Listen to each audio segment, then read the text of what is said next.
ஒரு ஊரே தீப்பிடிச்சு எரியுதுன்னு சொன்னா உங்களால நம்ப முடியுதா?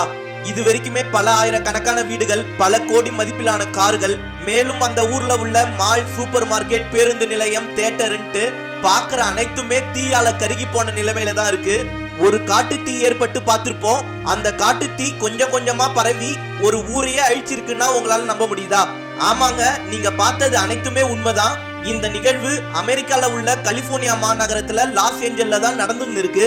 காட்டு உள்ளார ஏற்பட்ட தீ அது எப்படி ஊர் உள்ளார வரைக்கும் பரவுச்சுன்னு கேட்டீங்கன்னா, கிட்டத்தட்ட 120 கிலோமீட்டர் வேகத்துல காத்து வீசிக்கினே இருக்கு. இதன் காரணமா தீ பரவல் மிகவும் வேகமா பரவிக்கினே இருக்கு. இருக்கிற தீ இன்னமும் வேகமா எரியுது.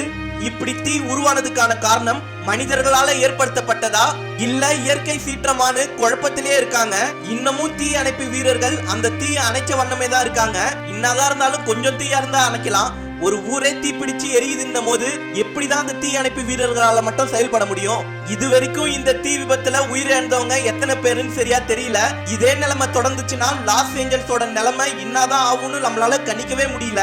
சீக்கிரமாவே நிலைமை இயல்பு நிலைக்கு திரும்பணும்ட்டு இறைவனை வேண்டிப்போம். மேலும் இந்த பயங்கரமான நிகழ்வை பத்தின உங்களுடைய கருத்தும் என்ன என்றத கமெண்ட்ல பதிவு பண்ணுங்க.